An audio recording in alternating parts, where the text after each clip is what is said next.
12 राजू की मौत के करीब 15 दिन बाद उसकी मौत पर उसकी बीवी व बच्चे ने कई ऐसे सवाल खड़े किए जिसके बाद राजू की मौत के पीछे गहरे रहस्य छुपे होने से इनकार नहीं किया जा सकता।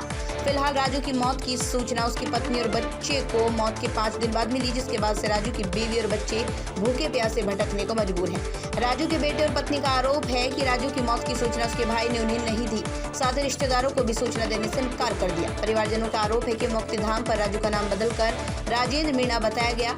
इसके अलावा उसके भाई द्वारा राजू की शादी, पत्नी, बच्चों को लेकर भी झूठ बोला गया। कलकत्ता से आई पत्नी ने बताया उनकी बराना में 30 बीघा जमीन जिसको हथियाने के लिए राजू के भाई ने उसकी हत्या को अंजाम दिया है। परिवारजनों का आरोप है कि घटना के बाद राजू का सामान नहीं मिल रहा, साथ ही उसके पत्नी और बच्चों को भी सामान नहीं दिया जा रहा, जिसके कारण वो रोड पर भटकने को मजबूर हैं। परिवारजनों का आरोप है पुलिस को उक्त मामले में शिकायत दी गई, लेकिन पुलिस ने अनुसंधान करने के बजाय एक ही दिन में राजू के भाई को छोड़ दिया। उक्त पूरे मामले में परिवारजनों ने कड़ी से कड़ी जोड़कर मौत के कारणों का पता लगाने, दोषियों के खिलाफ कड़ी कार्रवाई की मांग की है। लोग रहते थे मतलब कलकत्ता पिछले 3 साल से, क्योंकि लॉकडाउन पड़ा, उधर हम लोग रहते थे उधर ही। पापा मतलब यहाँ रहते थे, फ़ोन में बातें होता था। अभी 2-3 दिन से मतलब बहुत दिन हो गया उनका कोई फ़ोन वोन नहीं आता। वो भी मतलब इधर उधर घूमते थे, इसलिए सोचे कि उन्होंने फ़ोन नहीं किया होगा, बिज़ी होंगे, इसलिए उसके मतलब 16 तारीख को वो शांत हुए थे। हम लोगों को बोला गया है कि 16 तारीख को वो शांत हुए हैं, लेकिन उनके मरने के 3 दिन बाद उनकी खुद की बहन को पता चला है कि वो शांत हो गए। तो उनको मतलब मेरी बुआ जी को पता चलते ही वो तुरंत इधर आ गई। हाँ, तो इन लोगों से बोला कि भाभी को फ़ोन कियो, उनके लड़के को भी बुला लो, लड़के लड़कियों को बुला लो। उन्होंने बोला कि गाली देके बोल रहा है कि ऐसे उसको क्यों बुलाए, वो क्या लेने इधर आएगी। तो ठीक है, उसके बाद मेरे बड़े पापा को बोले कि ऐसे ऐसे बुला लो तो वही काम वाम कर लेंगे। तो वो भी ऐसे सेम ही बात बोले कि क्यों उसको बुलाए। उसके बाद मेरी बुआ छुप के एक दिन मतलब उनके शांत हो जाने के 5 दिन बाद हम लोगों के पास कॉल किया था। बोले कि तुम्हारा पापा जो है ऐसे ऐसे है, शांत हो गया। अभी हम वो सुन के मतलब टिकट का तत्काल कटवा के उधर से कलकत्ता से आ गए इधर। तो कलकत्ता से इधर आने के बाद हम लोगों ने मतलब एक दिन बाद हम लोगों ने पूछा कि कैसे शांत हुए। उनके पास कोई रीज़न नहीं था, बोले कि ऐसे ही लेटे थे, लेटे लेटे शांत हो गए। घर के आस पड़ोस में जिसका घर है उन लोगों तक भी पता नहीं चला कि वो कब शांत हो गए और उनका सब कब निकल के कब सबको जला दिया गया था।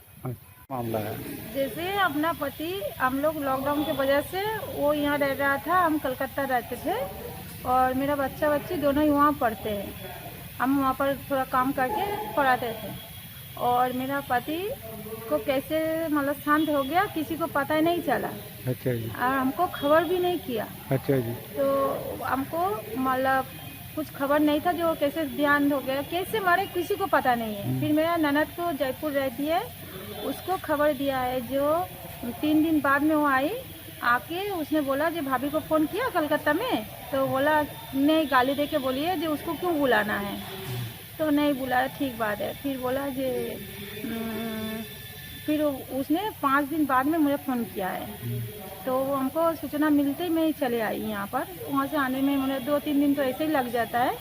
फिर मैं आई, आके वो फिर मेरा ननद के साथ में बहुत झगड़ा किया है, जो तूने क्यों खबर दिया।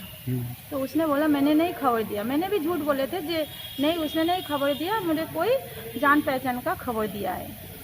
ऐसे बोलने के बाद वो उसके साथ में मारपीट किया है, मेरे ननद के साथ में मारपीट किया है। उसका पति को भी मारे, उसके बच्चों को भी मारे, मारपीट ऐसे किया है। तो हम तो जैसे मेरा पति देहांत हुआ तो मैं तो कुछ बोलने की भी लायक नहीं थी या कुछ भी करने की भी मेरे अंदर वो नहीं था।